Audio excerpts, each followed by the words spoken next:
और आप लोगों से मैं फिर से बोल के जा रहा हूँ, न्याय मिलेगा मिलेगा मिलेगा। आप लोग विश्वास रखिए, थोड़ा सा इंतजार करिए। उन्होंने जहर क्यों खाया? हमारे कारण नहीं खाया है, हमने उनको प्रताड़ित नहीं किया। उनके बेटे ने गुनाह किया है, अपने बेटे को गुनाह के कारण संदिग्धि महसूस कर रहे हैं। तभी उसने खाया। 3-5 वर्ष वो प्रधान रहे हैं, अब उन्हें शर्म आ रही है कि मेरे बेटे ने ये कर्म किया है। उस कर्म को छुपाने के लिए उन्होंने जहर खाया है, न कि वो आपके लिए जहर खाए हैं। मैं चाहता हूँ यहाँ पे पार्टियां छोड़कर, लोग अपने झंडे छोड़कर, लोग अपने गमछा छोड़कर जो पार्टी का लगा के आते हैं, सब कुछ हटाकर आए और न्याय की लड़ाई लड़े। ये कोई पार्टी कार्यालय नहीं है किसी का। मैं भी किसी पार्टी से आता हूँ, मैंने भी अपने झंडा उतार के आया, क्योंकि एक सामाजिक लड़ाई है ये, और सिर्फ समाज की लड़ाई है।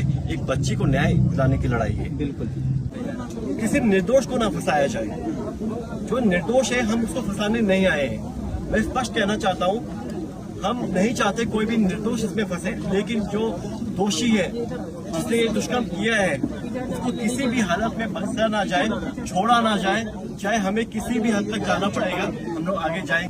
मेरे पिताजी 9 महीने 1.5 साल आईसीयू में रहे। उन्होंने संघर्ष किया, लेकिन उनके चेहरे में हमेशा मुस्कान रहती थी। और जब उनकी आखिरी सांस थी, तभी वो हंसते हंसते उन्होंने अपने प्राण त्यागे। मैं उनका बेटा हूँ, ठीक है ना। मैं मरने से डरूंगा, ना मैं धमकी से डरूंगा। और है धरना प्रदर्शन की बात, हाईवे चक्का जाम करने की बात, एक पोस्ट से, एक आवाज से हम एक हाईवे क्या, हम पूरा उत्तर प्रदेश जाम कर सकते हैं अगर हम अपने में आगे तो, ठीक है ना। तो मैं नहीं चाहता कि हमारे पूरे प्रदेश में ये वातावरण खराब हो। मैं वातावरण खराब करने यहाँ पे नहीं आया हूँ, मैं आप सभी से निवेदन करने के लिए आया हूँ। मैं फिर से कह रहा हूँ, मैं एक निवेदन करना आया हूँ आप लोगों के बीच में कि हम लोग शांति से इस बच्ची को इंसाफ दिलाएंगे, और कहीं भी रुकावट आएगी तो हम उस बच्ची के लिए खड़े रहेंगे। चाहे कुछ भी हमें, चाहे लाठी खानी हो, चाहे डंडे बरसाने हो, आप लोग कुछ भी करिए, लेकिन हम इस बच्ची को इंसाफ दिलाकर। और विश्वास रखिए सरकार पर और माननीय मुख्यमंत्री जी पर, इंसाफ मिलेगा और हमारी जीत होगी। आप ये सोचिए 8 साल के बच्चे में क्या बीतेगी आने वाले समय में।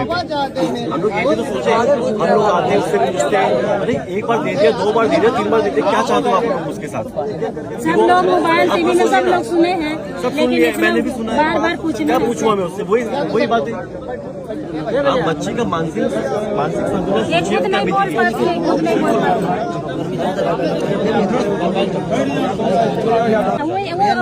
अपने धर्म चले, अपने जाति में गए हैं ना। यहाँ पे आए तो न्याय की लड़ाई, हम किसी को बोलते रहो, हम किसी को फंसाने थोड़ी आए, हम सिर्फ बच्ची के लिए इंसाफ मांगने के लिए आए। मुझे थोड़ा अपना पर्सनल काम से जाना, फिर मैंने कुछ लोगों से बात करी, सच्चाई को जानने की कोशिश करी, आखिर हो क्या रहा है। देखिए ऐसा नहीं होता कि फटाफट पहुंच के हम लोग हुआ, हमें यही नहीं पता कि हुआ क्या है। पहले देखना भी चाहिए, समझना भी चाहिए कि वाकई में सच्चाई है कहाँ पे और क्या झूठ है। तो मैं सबसे जानकारी लेने के बाद फिर मैंने फैसला किया कि मैं गांव पहुंचूंगा और आप सभी लोगों से मिलूंगा। और जो लड़की पीड़ित है, मैं उससे कोई बयान नहीं चाहता। मैं कौन होता हूँ बयान देने वाला? वो बच्ची ऑलरेडी बोल चुकी है, हम सब सुन चुके हैं, तो बार बार इससे क्यों बुलवा रहे हैं? आप बताइए ना मुझे। आपसे अगर मैं 10 बार एक चीज पूछूंगा तो आप भी अपना सर पकड़ के बोल देंगे कि मुझे नहीं करना। आप लोग सोचिए इस बात को लेकर। उससे भी अगर कोई आके बोलेगा मैं को नहीं चाहिए, मुझे नहीं आई, जाइए आप लोग। आखिर में यही होगा। फिर इस बच्चे के बारे में सोचिए। तो हमें इस बच्ची का हौसला बढ़ाना है। फिर अपने समाज के लोग भी थे, कुछ सोशल मीडिया के माध्यम से अन्य समाज के लोग भी थे, एक दूसरे को गालियां दे रहे। क्या मिलेगा इस गाली से? हम अभी लोहंदा में हैं। आप ये बताइए, आप सिर्फ यहाँ की लड़ाई नहीं लड़ रहे हैं, हम पूरे उत्तर प्रदेश की लड़ाई लड़ रहे हैं, ठीक है ना। ये मैसेज सिर्फ इस गांव में नहीं जाएगा, पूरे प्रदेश में ये मैसेज जाएगा।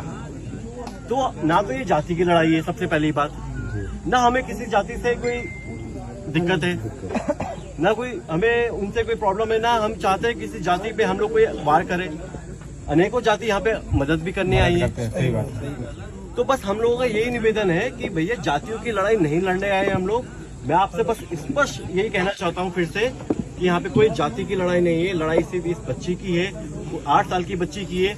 जो अपने सपनों को देख रही थी, अपने सपनों को उजागर कर रही थी, पढ़ना लिखना चाहती थी, उसके साथ ये दुष्कर्म हुआ है, तो उसको हम आगे बढ़ाने का हौसला दें, उसको न्याय दिलाएं, ताकि उस बच्ची का हौसला आगे बढ़े, ताकि वो बच्ची अपना मानसिक संतुलन जो उसका खो चुकी होगी, वो मुझे पूरा विश्वास है, क्योंकि इतना सब कुछ होने के बाद एक बच्चे पे क्या बीतती है वो हम लोगों को नहीं सोच सकते।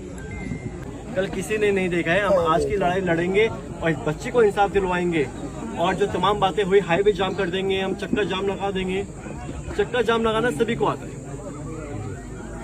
20 लोग खड़े हो जाएंगे। अभी मैं आया 3 घंटे का जाम लगा रहा, एक ट्रक ने बस कुछ फंस गया था, क्या हुआ वहां पे, 3 घंटे का जाम लगा रहा। जाम करने के लिए तो एक भैंस भी बहुत है ना? जाम करना कोई बड़ी बात नहीं है, लेकिन उससे क्या होगा, समाज में बंटवारा होगा, यही होगा ना। हमें इसी गांव में रहना है, कोई यहाँ पे इतना सक्षम नहीं है कि बाहर यहाँ की लड़ाई लड़के हम लोग शहरों में मकान बना ले। सही बात। हमें इसी गांव में रहना है। हम लोग सिर्फ न्याय की लड़ाई लड़े, जाति की लड़ाई ना लड़े। मैं आप लोगों को फिर से विनती करने आया हूँ, मैं यहाँ से चले जाऊंगा, लेकिन रहना आप लोगों का यहाँ पे। सही बात है, मैं बिल्कुल कायदे की बात कर रहा हूँ।